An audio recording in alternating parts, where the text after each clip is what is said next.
Is parenting just about passing on knowledge? Or is it a journey of growing together?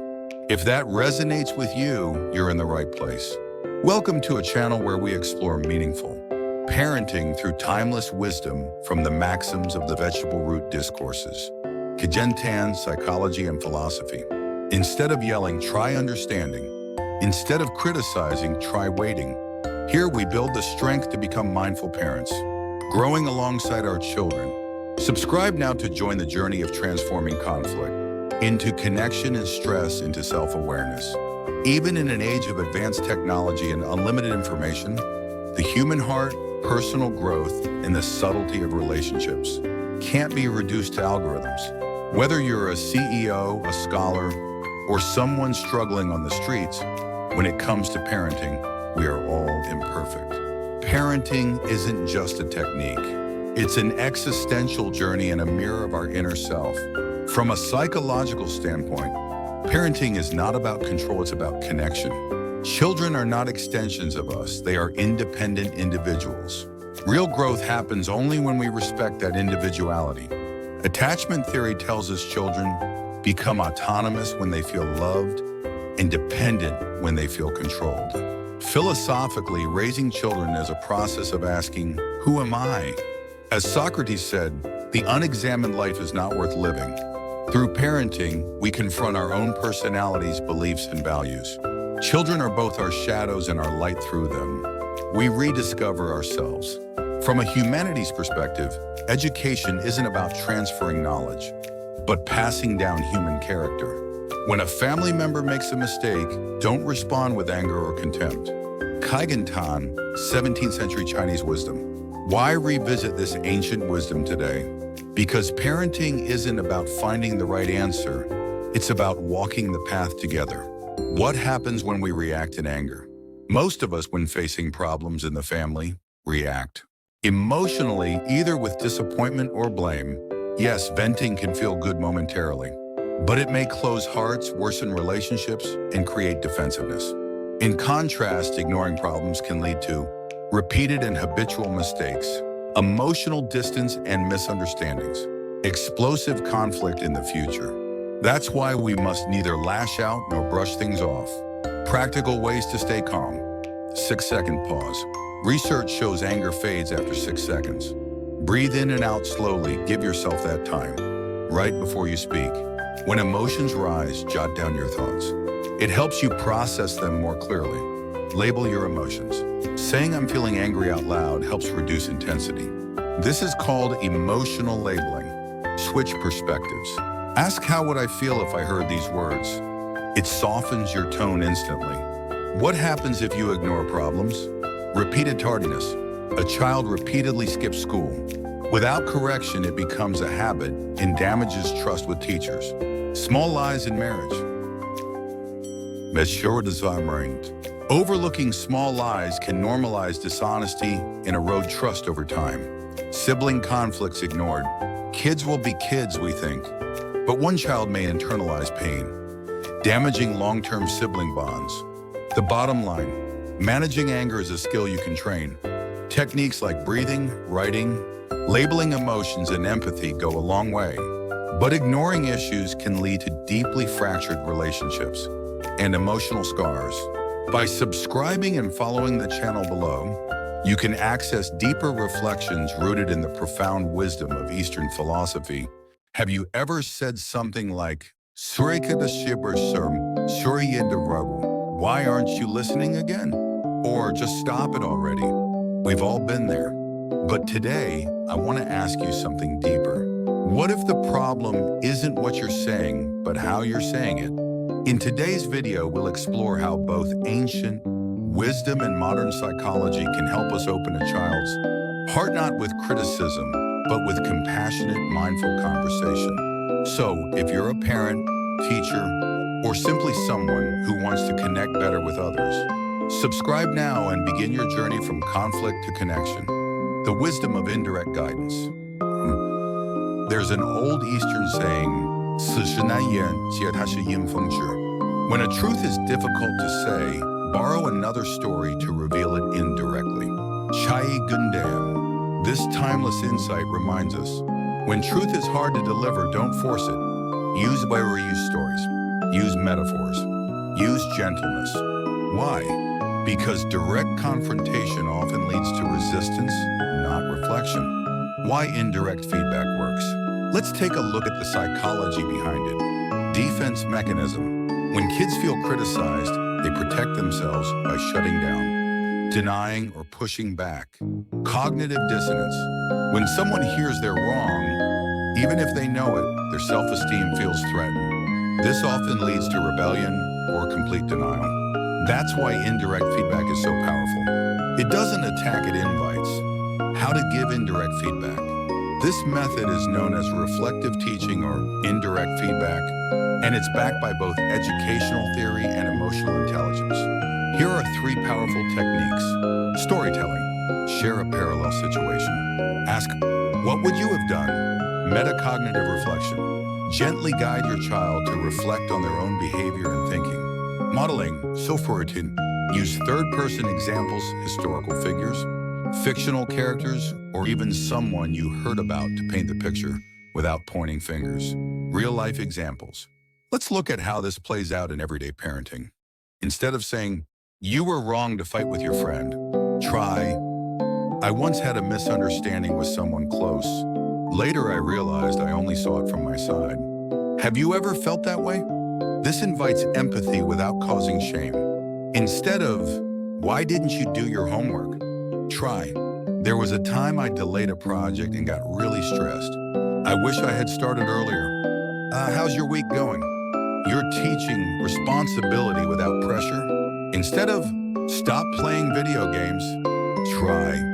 I knew a student who loved games, but during exams, he always said he wished he had balanced his time better. This encourages self-regulation through story, not control. Why this works? Let's be honest, direct criticism can build emotional distance. It focuses on blame. But indirect feedback, it builds trust and encourages growth. Because the goal isn't to win the argument, it's to plant a seed of reflection. A line every parent should remember. A child's heart is not a mirror, it's a seed. Don't just reflect, help them grow. Reflection takes time, and with time, your child may begin to see things clearly and bloom in their own way. Bonus ancient metaphors that still work. Let's end with a few real scenarios and how metaphor can shift the outcome. If your child is bullying someone, I watched a drama where a kid excluded a friend in the end. Everyone got hurt. What would you have done? If your spouse scolds the child harshly, a friend told me their partner yelled once, and now the child barely speaks. Do you think we could try a softer approach? If perfectionism is creating tension, there's an old saying, clear water has no fish. Being too perfect can push people away. Stories don't accuse, they awaken. So if you believe that warmth, story, and wisdom are stronger than pressure, subscribe below for more reflections inspired by the timeless teachings of Eastern philosophy and the insights of modern psychology. See you in the next video. There's an old piece of wisdom that says, if a message is hard to deliver, use a different story to reveal the truth. It means when giving direct advice is too difficult or may be rejected, it's often more effective to help someone realize the lesson through a story, example, or someone else's experience. This can be especially true when talking to your college-age or job-seeking child. At this stage, gentle reflection is often more impactful than direct confrontation, such as indirect feedback in the narrative approach. Why indirect feedback works. 1. Ego defense avoidance. Direct correction can provoke defensiveness and emotional shutdown, but indirect delivery protects self-esteem and encourages personal reflection. 2. Narrative learning. By hearing about someone else's story, not their own, young adults are more likely to identify emotionally without feeling attacked. This process leads to internal growth. Free, indirect learning. When you start with, this isn't about you, it lowers resistance. They don't feel judged and are more open to absorbing the message. Real-life examples. 1. For a child avoiding job decisions out of fear, instead of saying, you need to get moving with your career, say something like, I saw this news piece about people in their 30s who kept getting ready, but never actually applied for jobs. They said fear of failure kept them stuck for years. It made me realize everyone's scared at first. But if we keep waiting, nothing ever starts. This allows your child to reflect without feeling personally targeted. 2, for a perfectionist who's always preparing but never taking action, say, a friend of mine kept preparing for so long that she missed the opportunity she was waiting for. She thought she wasn't ready, but later realized starting was more important than being perfectly prepared. Through someone else's mistake, enter 1. The child sees their own behavior in a new light. 3, for a child who complains a lot but struggles to follow through, try sharing your own story instead of lecturing. Back in the day, I used to talk about quitting every time work got hard. Then someone told me, if you stop every time it's hard, all that's left are hard things. That stuck with me. It's a subtle warning, but because it's from your own past, not a command, it's easier to receive. Tips for delivering indirect feedback. Use third-person phrasing like I heard, someone I know, or I read this article. Speak with empathy, not comparison or judgment. Use relatable examples from movies, books, news, or people you both know. This way, you're not confronting them, you're inviting them to reflect. So if you believe that warmth, story, and wisdom are stronger than pressure, subscribe below for more reflections inspired by the timeless teachings of Eastern philosophy and the insights of modern psychology. See you in the next video.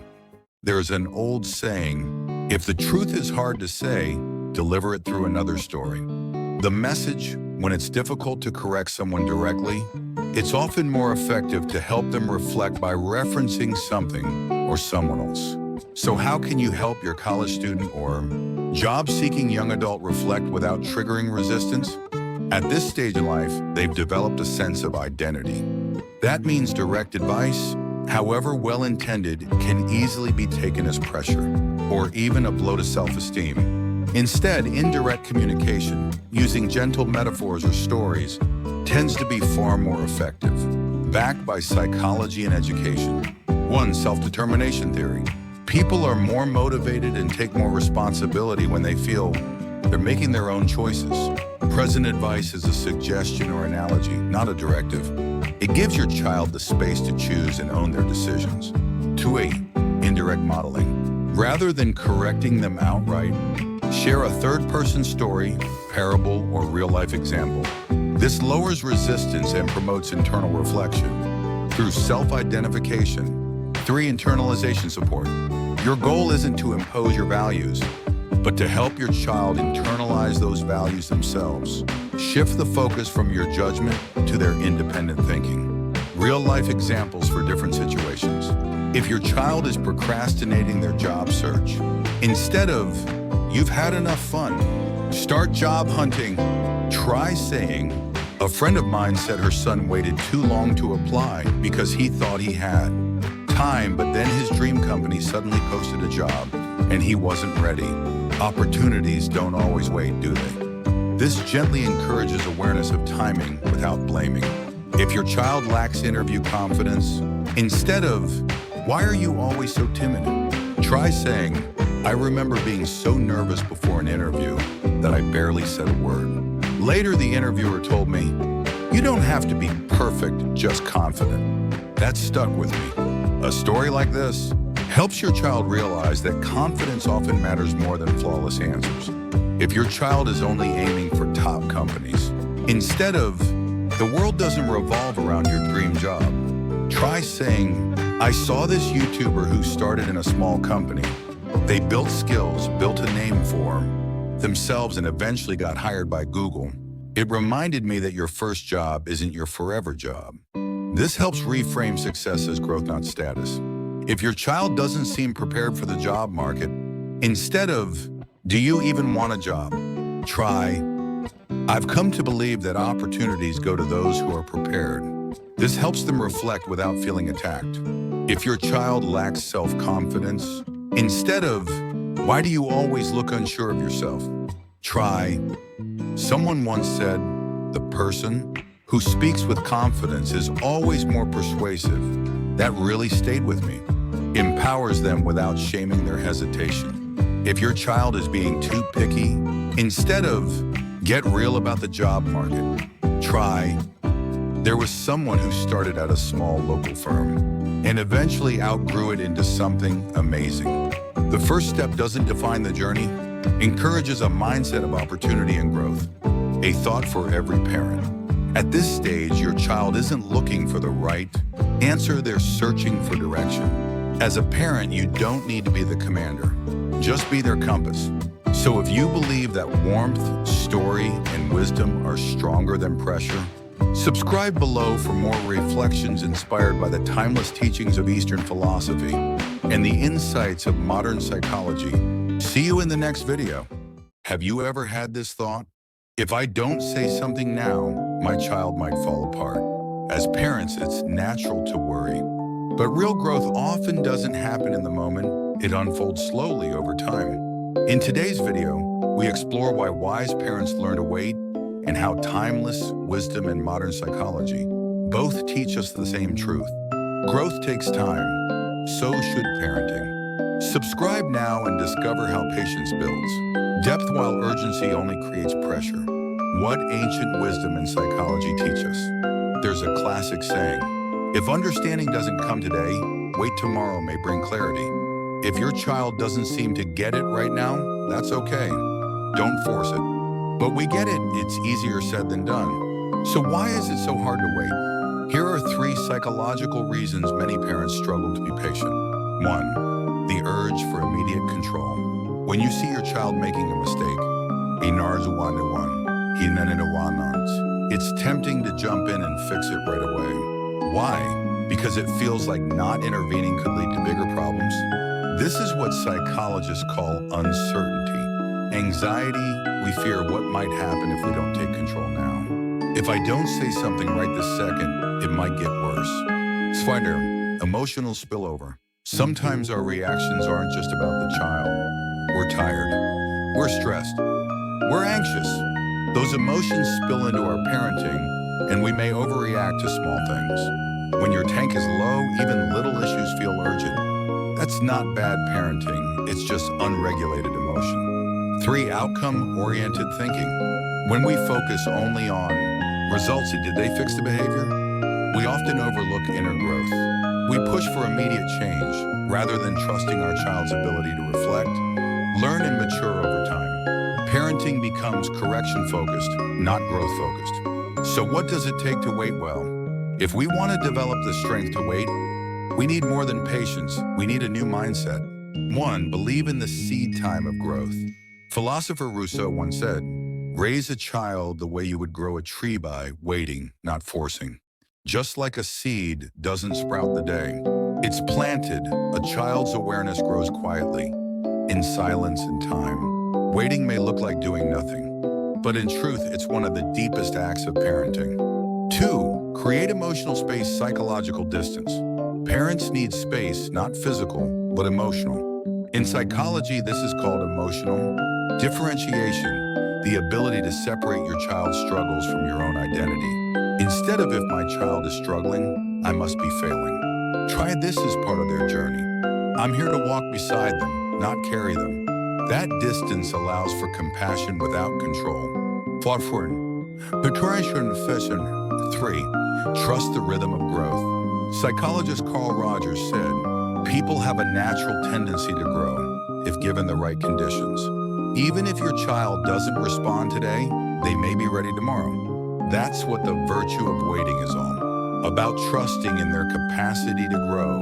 In summary, if you often feel impatient as a parent, you're not alone. That urgency often comes from a desire for control, anxiety about the future, emotional spillover. But by developing emotional separation, trust in inner growth, acceptance of timing, you can become the kind of parent who waits not with fear, but with wisdom. Because real transformation takes time. And parenting is not about forcing outcomes, but nurturing growth. So if you believe that warmth, story, and wisdom are stronger than pressure, subscribe below for more reflections inspired by the timeless teachings of Eastern philosophy and the insights of modern psychology. See you in the next video. Have you ever said something to your child, only to realize it didn't land the way you hoped? Maybe you meant to help, but instead your child pulled away, shut down, or even pushed back. In today's video, we'll explore one of the most underrated parenting skills, the art of waiting. Yes, sometimes the most powerful thing you can do is not to speak today, but to wait for the right moment tomorrow. This approach is especially powerful with avoidant children, perfectionist children, rebellious children. So if you want to learn how to open your child's heart not with pressure, but with presence, subscribe now for wisdom. Rooted in ancient philosophy and backed by modern psychology. Ancient wisdom speak tomorrow. There's a line from the Eastern classic Chaegeundam that says, if they don't understand today, wait until tomorrow to remind them. This isn't just poetic, it's deeply practical. Because timing matters. The same words can either build trust or break, it depending on when and how they're spoken. Let's break this down by personality type. 1, the avoidant child. These kids fear judgment. They may seem quiet, polite, but inside, they're anxious about disappointing others. What not to do? Don't correct them right away. It can crush their confidence. What works better? Wait until the next day. Then casually bring it up during a walk or peaceful moment. Say something like, I read about a student who missed a great opportunity because of one small mistake. It made me think of you. You're not accusing, you're inviting them to reflect without fear. To the perfectionist child. These kids are hard on themselves. Even gentle feedback feels like a blow to their self-worth. What they don't need, more pressure, more shoulds. What they need, help seeing that failure isn't the end, it's part of growth. Wait for a calm time, then share your own story. I bombed a presentation once. I was embarrassed. But now I see it helped me grow stronger. What about you? Ever felt like that? You're turning their fear of failure into fuel for learning. 3, the rebellious child. These kids hate being told what to do. They want freedom, independence, and they will push back. What not to do? Don't confront them in the heat of the moment. So what works better? Wait. Let the emotions settle. Then say, I held back from saying something yesterday. But if someone younger did what you did, how would that feel to you? You're not demanding. You're guiding perspective and letting them reach their own conclusion.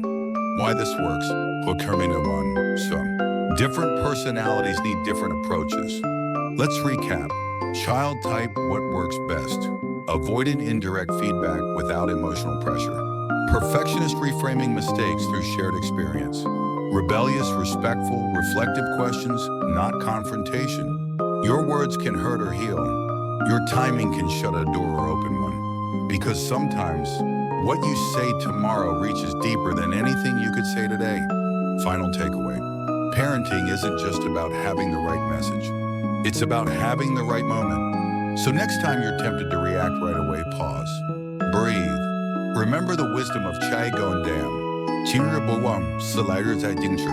If they don't understand today, wait until tomorrow. Your child may not hear you today, but with time, they just might grow into the insight you planted. If this message resonates with you, subscribe for more quiet wisdom rooted in Eastern thought and modern psychology. See you in the next video. Have you ever wondered how to melt a frozen heart? Whether it's within a family or a workplace, frozen emotions, cold silences. Hidden resentment can quietly erode relationships. But there's an old piece of wisdom from the classic Chaegeundam that points to a surprisingly simple solution. 如春风结冻，如何起小冰，才是家庭的兴奋。 Like the spring breeze melts the frozen ground and warm energy dissolves ice. That is the true model for the home. In today's video, we explore the power of warmth, how tone, timing, and gentle words can transform not only your home, but also your leadership. And we'll also reflect on a timeless truth. 今日不悟，思来日在精致. If they don't understand today, wait until tomorrow to remind them. Because real change doesn't come through pressure. It comes through presence. Part 1. Emotional safety is the soil for growth. Modern psychology teaches us that growth only happens in an environment of emotional safety. This means no judgment, no shaming, just acceptance, consistency, and compassion. When a child or a team member makes a mistake, reacting coldly or critically is like pouring ice over frozen ground. But warm, calm presence, that's what begins to melt resistance. That's why the phrase "like a spring breeze" isn't poetic fluff. It's psychological strategy. Positive psychology confirms that warm feedback and emotional regulation boost both self-esteem and intrinsic motivation. And especially with children, emotional warmth shapes long-term development in powerful ways. Part 2, leadership through virtue, not force. In Confucian philosophy, the ideal leader is not one who dominates with authority, but one who influences through virtue and inner warmth. The spring breeze is a metaphor for transformational power without pressure. In Taoist thought, this aligns with the idea of Wu Wei. Lead not by control, but by creating a space where change flows naturally.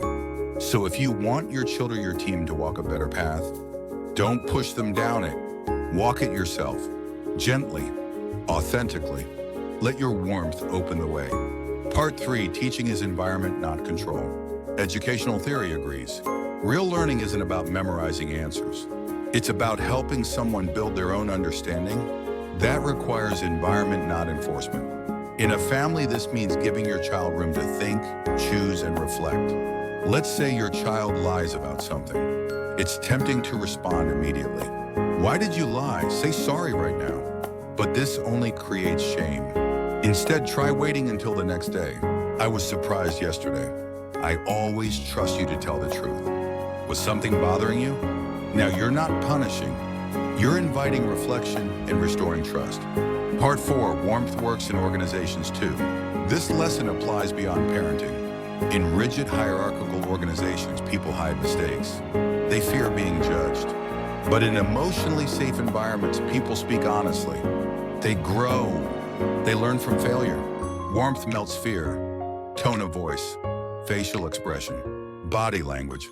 These subtle cues create the psychological space where trust, lives, and transformation begins. So when Chaegeundam says, 如春风借动，如何七小兵, it's not just about being nice. It's about building the emotional architecture that allows people to open up, to change, and to thrive. Final reflection, gentle timing, lasting impact. Let's go back to our opening quote.